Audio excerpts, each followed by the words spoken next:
Hi guys, Jordan from P&P Campers. I'm just going to do your handover video on your Burstner Marano. It's a 2008 and we'll just start under the bonnet here.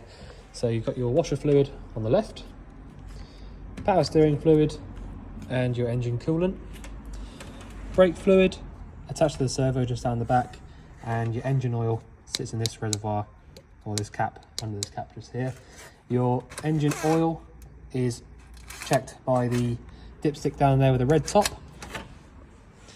and you've got your engine battery terminals under the bonnet. The actual engine battery itself sits under the floor in the cab just in front of the passenger seat, but if you wanted to jump start the vehicle from under the bonnet, you've got this positive terminal here and negative terminal just here. So the positive there just goes directly to the positive on your engine battery, and this one here is just a generalized earth for the entire vehicle. So jump start the vehicle is there, and all the other sort of fluids and things and bits and pieces like that are all there. It has had its full service as agreed, but if you ever needed to get to any of that, then that's where it all is. The chassis plate is just there, although I think there should be an updated one. Being a Burstner, it should be. Yeah, so there is a slightly updated one here, but actually the weights are the same, so they're not written on that one. So actually, this is your weight plate here. So Fiat Auto Spa is just the standard, Fiat automobiles weight plate. So you've got 3.5 tons on there. So any car license can drive this vehicle. The bonnet release on these chassis is just here inside the passenger door. You've got a, what is that, EBL 99 power supply unit in there. So that's basically the power supply unit for anything 12 volt and mains related in this motorhome. And that's a completely standard Burstner, and a lot of kind of Continental vehicles will use that. But Burstner pretty much always do. Fuel filler cap just in there. You need your ignition key to get that open. The leisure battery for your vehicle sits inside here in this lower locker on the near side underneath the toilet cassette locker. So if you ever need to get to that, nice and easy to get there. So close that over and just twist that around, and then once you've locked the lock there, push it in and it'll stay locked. And if I just quickly show you how to do that, actually, because that's the same all around. Camera in the right hand. Right, so just basically put the key in, turn it and take it out. And now when you push that in, it stays in and it locks. And to open it, key in, turn it, take it out. It's now popped out and it opens. So it really is nice and simple. You get it in properly. Right, toilet cassette locker is this next one here. We're still on the near side, obviously. So it's really simple how these work, really simple. So lift up on this little yellow tab and then the whole thing will pull out. Once you've got it out, there's only a couple of things you need to know.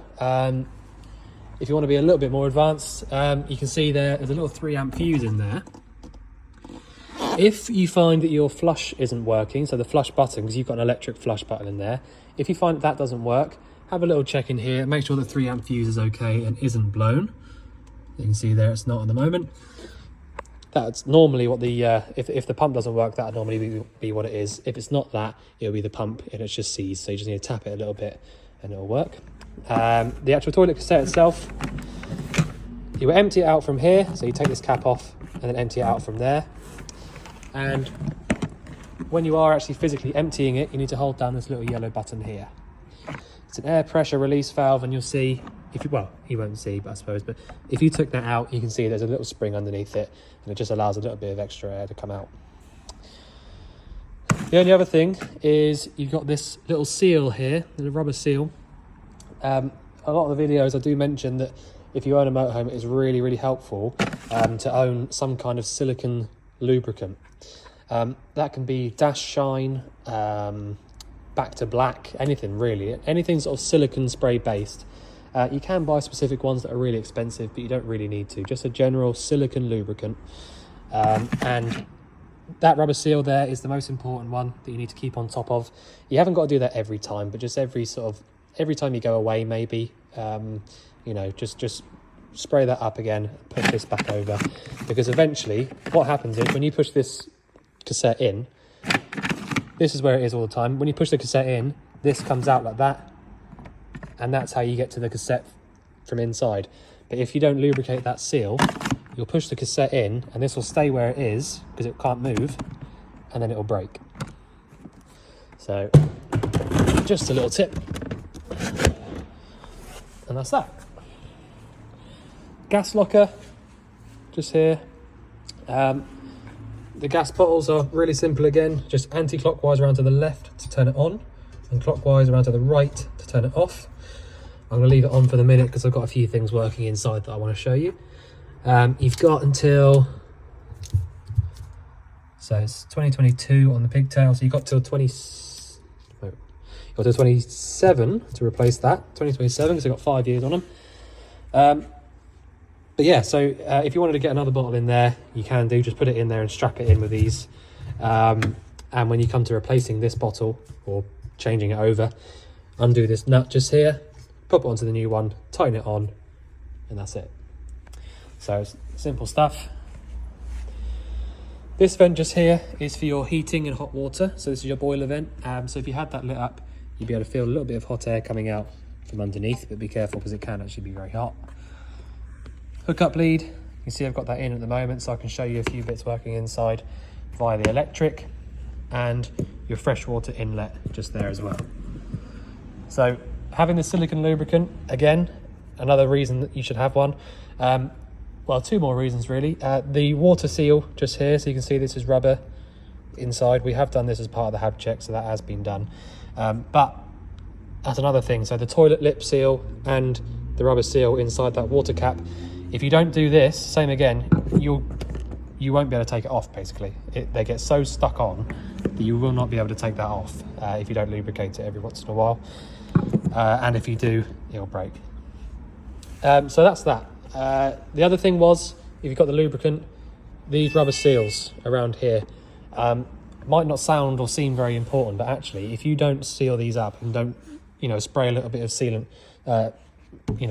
silicone lubricant around that every once in a while, it wedges up against here, and then when the rain comes in, this is so dry that it just goes past it and goes into your lockers, and then that's eventually, you know, these are all absolutely fine because it's not happened yet. But if you didn't seal that up and the rain gets in here, this will just get rotten because this is all just wood. So silicone lubricant, just get yourself a couple of cans of it, you know, and every once in a while, if you want to go around and sort of tart the vehicle up, make sure it's all okay, just rubber lip seal in the toilet, all the way around the rubber on each of the doors, and the water cap rubber as well. That's, you know, to be honest, that's a lot of the habitation check is going around, making sure everything's lubricated, everything works. So it is always good practice. The bike rack at the back, you can see there you've got the two handles, so this one here and this one here, and the two sets of rungs as well, so two bikes can go on there quite easily. It's a bit tight in the garage at the moment, so I'm just going to go around the other side to jump in. Showing you under the bonnet. So the door, you can see there you've got the big LED awning light above the door there, which works on this left-hand switch. So that's up there working really nicely. These two vents just here for your fridge. And so if you had it lit up on gas, you should be able to feel a little bit of warm air coming out through the top of this vent just here. And in fact, even though I've only got it on mains at the moment, I can still feel a little bit of warm air because the element inside here is so hot that it's coming out through the exhaust. There is a locker and two lockers at the back, sorry. The locker just there just gets you underneath the seat, and the one underneath just goes right the way through for storage. Actually, before I forget as well, I did forget just then, down underneath here is your waste water drain.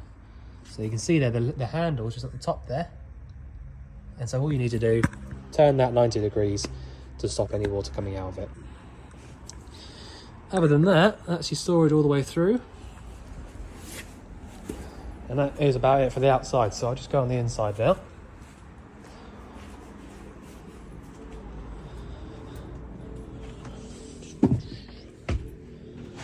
Right, so probably the easiest part is to start with the control panel. All right, so you can see straight away there's two lights that are on. So this one on the top right means that the hookup cable's plugged in. Because the hookup's in, your battery charger in that EBL unit down there that I showed you underneath the passenger seat is essentially just constantly on. So the leisure battery, which I also showed you on that lower outside locker, is constantly getting a charge. So if I press this button just here, which is showing you your leisure battery voltage, and we look up here, watch the top scale, 13 volts. So that is absolutely perfect. If there wasn't a charger on, if the hookup wasn't in, basically, you'd be looking at about 12 volts. So that charging rate is absolutely perfect. And the front one here is your engine battery voltage. So again, looking at the top scale, 12.5. The other switches that we've got here, so 12 volt and off. So basically the 12 volt is on at the moment. If I wanted to turn the 12 volt off, I'd press the O button. So press that, all the lights go off. If I press 12 volt, all the lights come back on. The other two, if we're now looking at the lower scale, press and hold this top one is your freshwater level, so we're empty. And the bottom one, wastewater level, also empty. Last one is your water pump switch. So I've turned that on now. Burstners, generally speaking, have got submersible water pumps. So the water tank should be over here under this seat, I would imagine. There you go. So, in fact, I'll just take this off so I can show you a few bits down there. So when you turn that, anyway, yeah, so submersible pump. When you turn that button on, in a lot of other motorhomes that have got pressure working pumps, when you turn the pump switch on, you'll hear the pump come on for a little minute, it will get to pressure and turn itself off. Whereas in here, when you turn that button on, nothing will happen, absolutely nothing will happen until you pull the, physically pull the tap. So the reason for that is submersible pumps only work with 12 volt power going to them. Whereas, when a switch is turned on, like the tap. Whereas a lot of the other motorhomes that have got the inline pumps work via pressure. So the great thing about the inline pumps is that they get up to, a little bit more pressure than the submersible ones, but not a huge amount. The other thing about the submersible pumps, like in this fan, is that there's not very much pressure at the taps all the time. So if there was going to be a leak, a water leak somewhere in a vehicle, it's unlikely to be this one because there's not a huge amount of pressure at any of the taps all the time. So if we lift this up, we've got the fresh tank down here. So a couple of things I want to show you anyway. So if I open this cap up, in fact, actually, let me have a look.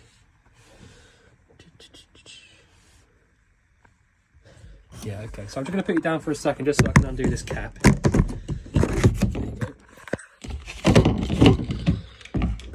Okay, so that's what I wanted to show you. Just down there inside the tank, you can see this little thing here. That's actually your water pump. That's the submersible pump I was talking about. So you can see that it, quite literally just sits inside the tank, and then when you pull any tap, it turns the power on, sucks the water through, and then that's where you get your water. The other thing is, the freshwater drain is quite literally hanging off of this chain here. So that's your freshwater drain, and it goes in that hole over there in the tank. So because the tank's empty, and just so you know, the reason that we're emptying them is because it's getting to the time of year now where if we didn't and it was all full of water, it's possible that it could freeze. And when the water freezes in pressurized sort of lines and in the boiler and things like that, it expands and then cracks the pipes. So unless you're going to be using this vehicle, you really should empty the water out over the winter months. So I put that bung in. Again, a little bit easier with two hands, but there you go, it's in. So you can see there the bung's in there, and then just going to put this back down. you don't have to go too tight on those, but just like that. And the other thing is, down here, if I just zoom in a little bit, so this red top little pulley here is your main boiler drain. Actually, just looking at it, I don't know if it's been... Right, okay. So if you want to drain out the water from the boiler, you need to push this down, like that, and lift this up, like that, okay? So that'll basically give you both ways to drain out all the water. So if you wanted to drain out the water from the boiler and the system, take the bung out inside the tank just there, push that down and lift this up. So the yellow one needs to be upright, red one down, bung out. Okay, that is how you drain out your water completely. If you want to stop the water from draining out and you want to fill the van up with water, put the bung in like I've just done, lift this up and push this down. Okay, so it does stay on the top of that red one there actually. Up is closed and then down is open, so open meaning water draining out. But basically that's the way that you drain out the water system in these Burstners. So at the, you know, and so the position that it's in now, so you haven't got to touch any of this now. So when you get it back to your house, if you want to fill it up with water and use it, literally just put the water in through the cap and it will fill up. The only thing I will mention though is that because the boiler is at the moment empty, when you first fill the van up with water and try to pull the water through the hot side, it will take a few minutes to fill up and then eventually come through the tap.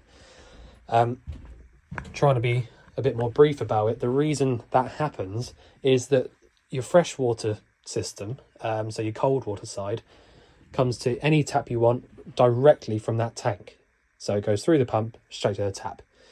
If you turn the tap to the left for the hot side and put it through, it has to go from the tank through the boiler and then to the tap. And so, you know, if it's not full of water, you know, it has to be full first before it gets through to the tap.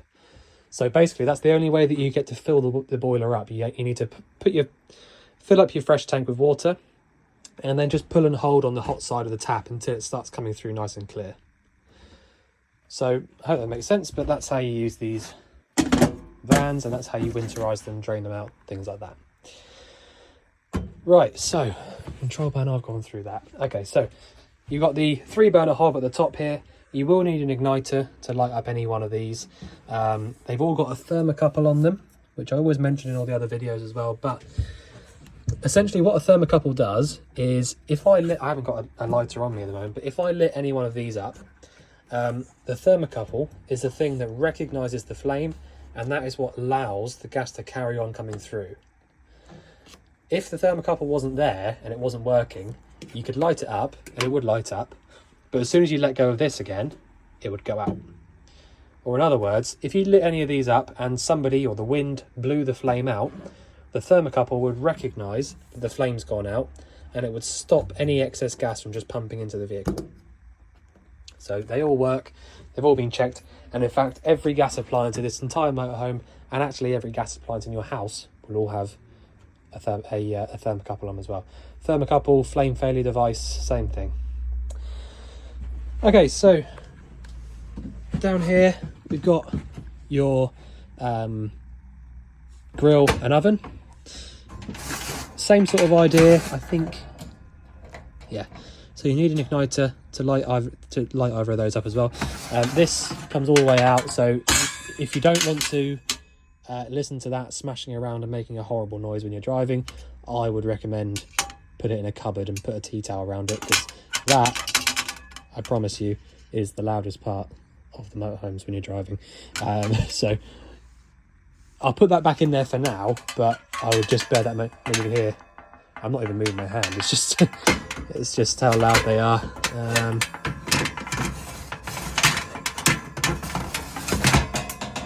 Okay, so that's back in there, but I would advise you, unless you're not too bothered about loud noises, I would take that out. Storage down here, and your cutlery drawer if you want to use it.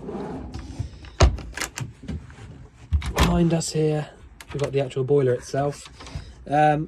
These up here, you don't need to know anything about the boiler, to be honest. All I will say is that Not that I'm trying to scare you with this, but if the boiler ever goes wrong, being this specific type of boiler, I can pretty much guarantee it'll be something just here, part of the PCB. Which, by the way, is all I'm trying to say is this is so easy to get to and so easy to work on. So if anything ever did go wrong with it, you're absolutely in luck because it's so easy to get to. These are normally around the back. So just trying to point out, the gas isolator taps are all here. So you've got your grill and oven, boiler, 3-burner hob, fridge.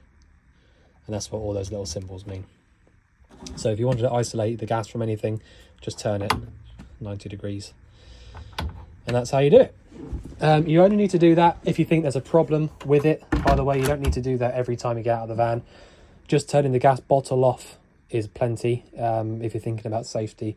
You know, it's basically, if you're away on holiday, the idea with that sort of thing is, if you're away on holiday and you thought, oh, I think one of my gas burners is leaking gas for whatever reason, you can isolate it and then just forget about it for the time being until you get back and let us have a look at it. But there's nothing wrong with the vehicle at the moment, and there's a full gas ticket on your habitation check, so it's completely gas safe at the moment and all working as it should.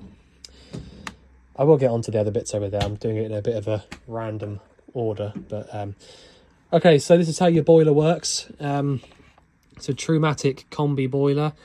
Combi not in the sense of a household combi boiler. It doesn't give you sort of instant hot water, anything like that, but it does work in a kind of, you know, reasonably similar way. So if you turn this dial up 1 or 2, you get 40 or 60. 40 and 60 are degrees of the water.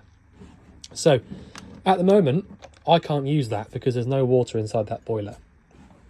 If I lit the boiler up when it's completely empty, like it is there, it will light up, and you know, it won't give you any fault codes or anything. But what will happen is it will overheat pretty quickly because there's no water in it. You know, if you put the kettle on with no water in it, you're going to be in big trouble because it will overheat so quickly.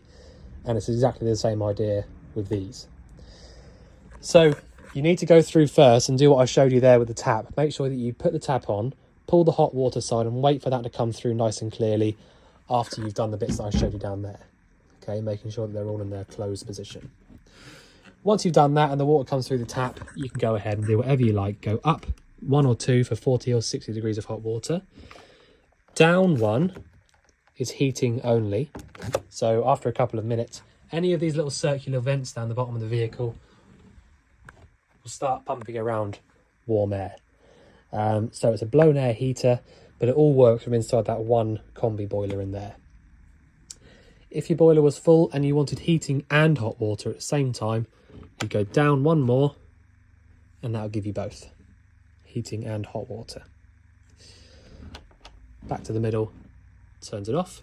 If you have had the heating on for a little while and you go to the off position, you will notice that the fan will carry on for about 5 minutes or so once you've turned it off. It's completely normal. It's just it trying to cool itself down.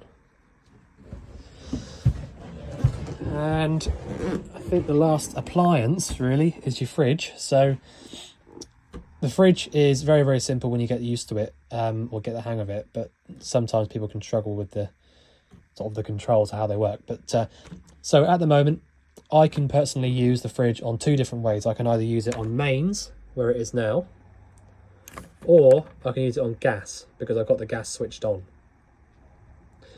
I can't use it on the 12 volt here because the engine isn't running. And the 12 volt there will only work when the engine's running. So the mains, where it is now, and the gas, which I'll show you how to do now. So if I turn it off, so that's the fridge completely off. If I want to light it up on gas, all I'm going to do is this. And just wait for it to light up. There you go. If that little orange symbol there comes on but it's flashing, that means that the flame has tried to light but it hasn't been able to. If it's orange and it's just constant, it means it's lit and it's working. Alright, so the gas and the mains are the only 2 ways that that fridge will get cold by itself. The 12 volt, when your engine's running, to the bottom one, will not get the fridge cold by itself. You need to pre-cool the fridge before you do that. Either via the gas or the electric, like I said. So the reason for that is the 12 volt element in the back of the fridge, which is directly next door to the 240 volt mains cable element, isn't powerful enough to get the fridge cold by itself. So what you need to do is maybe the night before you go away, hook the van up or light the fridge up on gas, and just let it cool down overnight, or at least 3 or 4 hours before you go away, basically. But once you get to going in the morning, make sure the van's completely ready to drive. Switch it over to the 12 volt, which is all the way around to the right. Drive wherever you're going, and then once you've parked up and got ready, switch it back over to either the gas or the mains, and that's it. That's how you need to use these fridges. The reason why it has to be engine running only, so it won't do anything at all until your engine's running, is because the wire that powers that 12 volt element is directly from your alternator, basically. So when you start the engine up, you've got a split charger. So you've got the alternator charging the engine battery, just like any car or van. And you've also got the split charge, which sends power from there through to the leisure battery as well. So all the time that you're driving, basically, you've got engine and leisure batteries being charged by the engine, which is why the 12 volt switch there only works when your engine's physically running. So that's how the fridge works. For the minute, I'm just going to turn that off because I don't need it on. The table sits in this front cupboard up here, and it's a huge, great big standalone table. Really, really hefty, and it's got the nice same trim on it as all around the corners there. Bathroom here, again, it's really, really simple stuff, but I will just run you through it. Loads of storage up there all the way through, and a smaller one just there that comes out towards us. The toilet is the only bit I feel like I actually need to show you, but basically you just press that button there and you can hear nothing's happening. The pump comes on if you listen, but the reason there's no water coming through is because you've got a fresh water flush. So because there's no water in the fresh tank, no water's going to come out for your flush. So you need to make sure that really, ideally, if you're going to be using this van at all, you need to have some water in that fresh tank all the time. But just so you can flush your toilet at the very least. But that's why that's not working at the moment. As soon as you get some water in there in the fresh tank, that will work perfectly fine. And when you've actually used the toilet, to empty it out into the cassette, you've got this little grey lever here. Closed, open, and then closed. Okay. You need to make sure that that's closed every time after you've used it, because if you don't close it, what will happen is you won't be able to take the cassette out from outside, because when that flap's open, it's locked. So just something to bear in mind. But there you go. So I think I've shown you everything I can. If there's anything you think I've missed out or anything you'd want going through again, just let us know. But otherwise, we look forward to seeing you soon to collect your van. Thanks very much.